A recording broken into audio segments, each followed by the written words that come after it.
Greetings, everyone, and before I begin ranting and raving incoherently, I thought I'd tell you about Anchor by Spotify. It is the easiest way to make a podcast with everything you need to do it all in one place. And believe me, if I can do it, anybody can do it. Anchor has tools that allow you to record and edit your podcast right from your phone. And when you host through Anchor, you can distribute your podcast through listening platforms like Spotify and Apple Podcasts, and even more. It has everything you need to make a podcast all in one place. And best of all, it's free. That's right, Anchor is free, and who does not like free? So if you're interested or you want to make your podcast today, download the Anchor app or go to anchor.fm to get started. That is the Anchor app or anchor.fm to get started. Greetings, everyone, and welcome to another Ludicrous car review.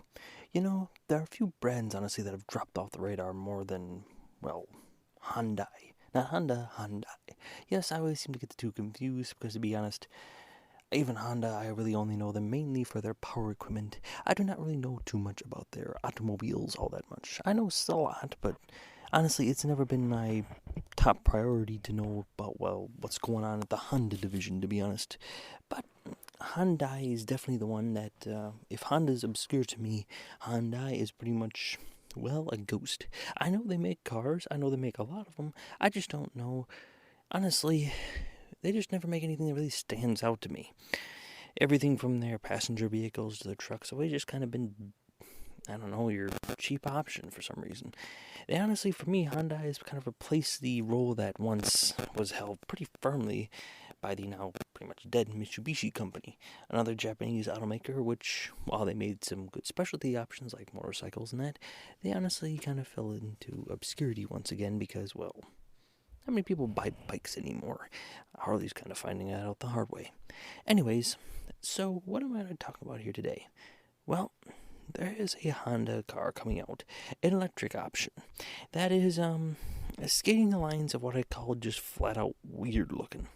Now, these cars are going to be pricing out a little high, and they are overall, they don't really offer all that much as far as capabilities, I guess. I don't know. Well, let's just get into it now. So, the car we're going to be taking a look at is the Hyundai Ioniq 5. Now, there have been a lot of very high praise for this vehicle as it came out this year, Ned.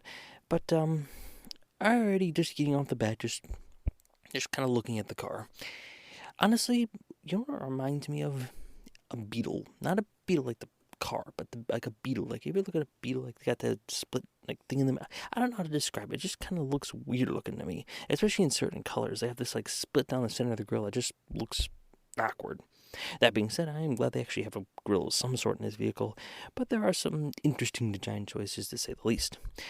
One of these design choices which stick out to me almost instantaneously are the headlights. Why is that? Well, because honestly, I thought the Art Deco era of the late 40s and 50s and that, you know, the big glass blocks you always see in old homes like that, I thought it died out years ago, but apparently it has not, as Hyundai has decided to bring these things back. There are big square headlights in the front, and even weirder, like, I don't know, almost Pac-Man pixel looking type things in the back. It is an interesting design choice, and it's even carried through on the side panels. That even looks like it's got like a disco ball interior. I'm not sure what's going on with these. I guess they're trying to look cooler or something, but I mean, I don't know who designed it. I'm not a big fan of them, let's just say. Now, some people might think they're a little retro-ishy looking, like, not retro car looking, but more just retro, like, I don't know, home design maybe. And maybe you are interested in them, but to be honest, they look more like, I don't know, light fixtures you see in homes. That being said, the overall shape of the car has a lot of sharp lines to it, but it overall don't look horrible. The back end, again, that weird light bar in the back just kind of looks odd, but I would say if you're looking to get something a little bit more futuristic looking, something that kind of stands out a bit more in that sharp design and sharp angles and that, this is definitely more of an electric car for you. It definitely takes all that to perhaps a bit of an extreme in some areas, to a point where they even run just lines down door for no real apparent reason. But all that being said, can't really gripe it all too much because, well, I guess it doesn't look horrible. I just don't like the front design. It just looks, I don't know, too blocky to me. So, overall power in that, it's got a little disappointing battery in that. It's got about a 77.4 kilowatt battery package, a smaller 58 kilowatt package. That's not available. I think it's in the EV6 and that. But It's got a single motor that sends out 225 horsepower and 258 pounds of torque. That enables the car to go 0 to 60 in 7.4 seconds. With cars nowadays and electric vehicles, and some maybe causing problems in the situation, which we'll get to later on in the news segment, but it's kind of disappointing numbers overall. There is an option for the more powerful, a second motor. For the all-wheel drive version, that has a little bit more kick to it at 320 horsepower and 446 pounds of torque, which drops 0 to 60 to the mid-4s. But to be honest, even that, well, let's face it, it's nothing really all that spectacular. Not when you have, I don't know, Mustang Mach-E's and Teslas going in the easy 4 seconds in some of their cheaper models. It's just not impressive. I mean, Hummers get the new Humvee, Hummer, I don't know what the new Hummer gets that kind of mileage on, or 0 to 60 time. Now, that being said, it is more of just a crossover, so if for a passenger vehicle, I suppose it ain't horrible. So, in the single rotary setup, you're going to get about 303 miles of range. In the dual motor setup, you're going to be about 256, and this is where the vehicle kind of runs into its first real problems for me. Obviously, the looks they're kind of iffy in some spots and not bad in others. I'm kind of a 50-50 on that. But the real problem comes in with the range. 300 miles nowadays, it just don't cut it. The problem is, unlike gasoline vehicles, which you can stop at a gas tank and fill it up for 15 minutes, you need that extra range. And if you're not getting an electric car, at least in the 4 or 5s, it's a disappointment. Because let's just face it, you're not going to sit at a charging station for 15 minutes every half to 200 miles just to charge the thing, just lounge around there when people are just pulling up in gas stations and driving off. Well, that is unless you're going to a Costco station and you're waiting in line for 15 minutes, but that's all besides the point. So, let's get into a bit more of the interesting features of this vehicle. So, overall, the car does have its upsides. I will say they have drastically improved the charging time quite a bit. If the battery is at, I believe, a peak speed of 235 kilowatts, it's enough to bring the battery from 10% to 80% in just 18 minutes. Or add another 65 miles in just another 5 minutes as well. So, about 20-25 minutes. It's not horrible, but considering, like I said, gasoline, you could fill up a tank in about, 5 if you're, cleaning the windows. The fact is that it's still quite a long time to charge it up. Not nearly as much as a lot of people are making nowadays. So overall, it's still disappointing in one major aspect about this. So before I go into praising it a little bit. At a level 2 charging station home, it still takes 6 hours and 43 minutes to charge the car overnight. That is still a lengthy period of time. And if you ever plan on driving it during the day, well, let's face it, my family tends to get home we tend to get around about 10. And we usually wake up at around 6 in the morning. So, honestly, we would be taking the battery charging thing to the absolute limit almost every single day. Honestly, you would definitely do a good job at testing the endurance on these things. Now, one thing I do draw into problem is the interior. Now, I don't mind Spartan, but this takes it a little awkward almost. It follows that retro design interior as well. If you ever owned a 1995 Gateway computer, I'd put it on the level of that. Our 2000 Gateway computer looks almost exactly like it. The weird speaker box on the side left of the steering wheel, which I'm assuming is an air vent, it looks kind of like it. The weird white interior with the just gray steering wheel with white dots. It looks like a Windows 95 computer. Is just the best way I can say. That's all I can say. The heads-up monitor is just a square box. The side monitor is, again, just a top-mounted square box. It's just honestly nothing all that impressive. Nothing stands out. It's nothing really that, amazing. The fact is that interior-wise, it is, all I can say is a disappointment. Now, there are some quirky features in the vehicle, because honestly, I was going to go more into the interior, but I can't really find much. It's just, if you want to get an idea of the interior, look at a Windows 95 computer and imagine that as an interior. That's what it is. That's the best thing I could say for it. Now, it does have some cool features in that. One of the features is being able to, turn your driver's seat literally into a sleeping seat. It has a actual footrest underneath the seat, so that flips out and you can take a nap, I guess, while it's driving around. I don't know. It's an interesting choice. I mean, I guess if you want to need leg support, I guess if you're doing long drives, I can actually see the point. We do a lot of them, and I actually like this feature. I want to put it in my car. I'm going to find some way to get some underleg seating in my little Daytona. It's an ingenious little, I don't know, footrest. It's actually not a bad idea. I was going to mock it, but, now I'm actually looking at it, I could see the comfortability would be spectacular. Anyways, exterior-wise, it has no door handles, if you will notice. As you walk up to the vehicle, the door handles, little tiny handles will pop out, just a little lever. You just pull on them, and out come the doors. It is a bit unique, but all the same. Now, one thing I do find odd is the placement of the drive mode system, where it is normally on the floor of the dash or something like that. It is conveniently placed almost weirdly behind the steering wheel.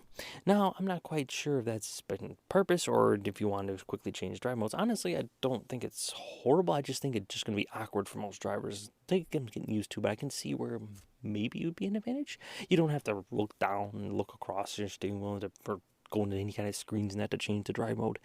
It's not a horrible idea. It's just going to be something that takes probably a lot of people getting used to. Now, as far as the interior goes, like I said, there's not really much else to discuss. I was going to discuss more, but like I said, nothing else I can really think of. Just, overall, the Ioniq 5 is not really my most hated vehicle.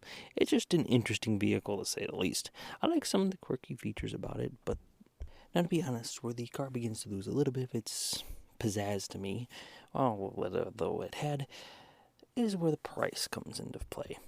Now, overall, it's not a bad competitor for the car, and it's certainly the most expensive option, but it's also not the most cheapest option, especially when compared not just to electric vehicles, just to SUVs in general. So, for the standard range, rear-wheel drive, average-looking one, you're going to look about $39.95 or about $40,000. For the fancier one, the SC model, you're going to be looking at the about $44,000. It ain't cheap. For the size of the SUV, for the overall build, I'm just not really that, pizzazzed about it. There are cool design features. I like the seats. I like the interesting position of the drive mode, which, while some people may hate, I might get used to it and kind of like it. But overall, I can't really say much to it. It's a little disappointing in the interior, a little awkward, actually, at times. And while I can't say, like I said, I despise the vehicle, I'm going to say, honestly, that it's nothing really that impressive. And for the investment that Hyundai is making into it, I guess it's not a bad start in the electric market, but I don't know, for that price, I can't say there's better options, but I certainly don't think there are worse ones. And if you're willing to bump up the price, I mean, honestly, let's face it, Tesla and Mach-E's are still the best. Well, maybe not Mach-E's, but we'll get into that. Anyways, so overall, the Hyundai Ioniq gets a meh, it's okay rating out of, well, not bad. Let's face it, while it's not the most spectacular showing from Hyundai, well, it's just about par for the course for Hyundai. So, overall, not a horrible vehicle, just kind of, there.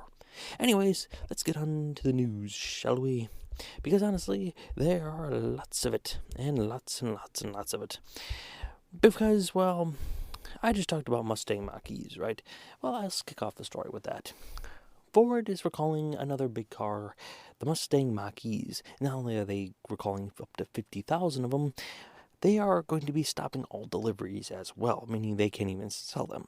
So, Ford is issuing a recall for 48,924 Mustang Mach-E's due to potential power loss, which is initially reported by CNBC. The issue can cause some major problems because while driving down the road, the car can suddenly just decide to, not be a car anymore, just a rolling death trap. The fact is that while there has been no major, injuries as far as I could tell, the fact is it represents a major problem for the Mustang Mach-E, and overall is a bit of a dilemma. Obviously, this is not a huge problem for Ford. I mean, it does affect the reputation of the Mach-E, which in these car brands, as I mentioned, kind of need to have a stellar reputation because they do need to supposedly replace them. Now, if you do happen to own a Mustang Mach-E, you are strongly advised to take it to the dealership or to get the over-the-air update done. Like I said, you can do this over-the-air, basically at home. Just wait for them to send you the information. Or just take it into your dealership and let them handle it. Either way, get in contact with Ford. It would probably pay off. And overall, speaking of the car prices and that, Tesla has once again hiked up the price of their vehicles. The new Model Y has got almost a $3,000 price hike. Anyways, it has got about almost a $3,000 price hike, almost from $63,000 already up to $66,000. It is well, let's face it, Tesla has been constantly raising the price of their vehicles almost to an extreme level. Honestly, I find it a little bit ridiculous, but the fact is that people are still buying them, so who am I to judge? Clearly, I'm not the right one to say anything about it. But overall, it's not the worst thing, I guess. I mean, I guess if you're making money on it, but let's face it, they're just kind of struggling. Some projections are saying they're going to be cutting almost 10% of their jobs. So, honestly, like I said, while I have my issues with them, we'll have to see what happens with this. I'm a little on the fence about Tesla. I always will be. Anyways, in other more pressing matters, because I can't end it on a depressing note such as those two things, in the rumor mill for the year, Dodge had announced that they're going to be working on a small size or mid-size pickup truck, kind of like your Ranger category. Now, there's some rumors going on this could be a Dakota, and this cheaper option would kind of fill a small gap in their market. But honestly, I'm a little on the fence. I'm not a huge fan of the Ranger, but I could be swayed if the Dakota is something cheap that the average layman could buy, like myself, and honestly still enjoy. It's some rumors going on that's going to be based on the Dakota pickup truck platform, but again, there's very few going around, and we'll have to actually see what happens in the long run. Hopefully, something pretty dang good. Also, in very more positive news, the Bison treatment teased on the 2023 Silverado ZR2 has got some pretty neat pictures about it. I've never been I don't know, it's just never, I don't know. The Silverado has never been my most favorite truck. I find it a little too, bulky for my opinion. Weird on the front end.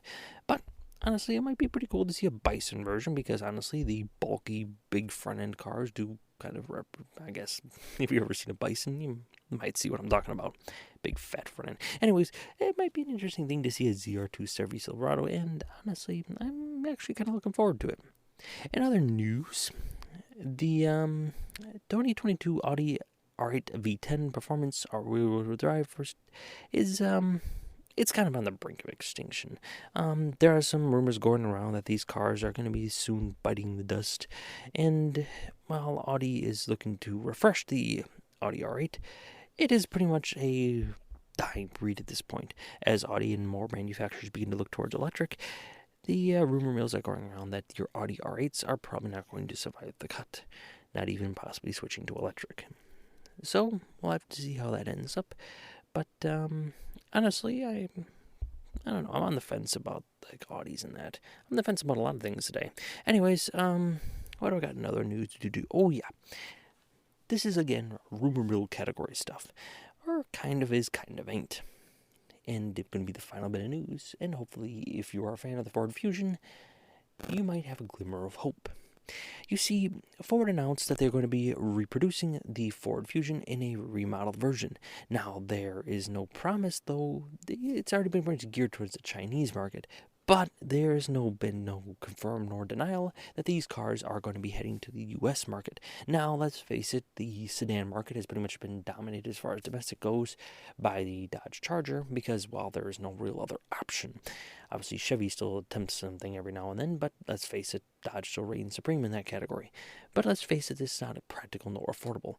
I mean, I think my car is practical overall, but if you're looking for something just a commuter, a Fusion like this could definitely come in and might take the U.S. market by storm.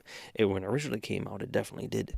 Now, these things have a lot more beefier look, a little bit more intimidating from the design pictures that have been coming out. But there's also rumors going on that there's also going to be a station wagon version. But again, all these are, rumors. While there is definitely going to be a Ford Fusion, there is no guarantee that it'll hit the U.S. market. And if you're interested in one, who knows? Maybe it will. Honestly, a station wagon version might not actually be bad. It would kind of fit that SUV category, which kind of sedates that, SUV buyer that everybody seems to love. I'm personally still a fan of the sedans, but, I don't make everybody's decisions. Anyways, I suppose I'll cut that off for the news. I still have a lot to go, but most of these I might transform into small reviews and that. I got a lot of cars coming up. I think there's Sequoias coming out, and I think a Subaru Ascent, a Mercedes AMG. A lot of interesting cars that I think I'll break them down into different categories. Now, what's today's date, people? It is June 17th, which means, as I announced last week, if you missed that episode, I encourage you to go back to it. Coming up, we're going to be having the Ludicrous Car of the Month. That's right, people. I am going to be doing the Pontiac Firebird because, in case you didn't hear, I have, slightly inherited. Not that my dad's died or anything, but he has passed on his Pontiac Firebird to me and my mom, who is also the co-signer of the vehicle and still wants to own the vehicle partially, because, let's face it, she's kind of loved it more than anybody, probably even me. Anyways, so we are going to be getting this car fixed up and rebuilt. The thing is, not rebuilt, but getting it running again. It has been a little bit, not to knock on my dad, but mistreated in that, and she needs a lot of work. So I already have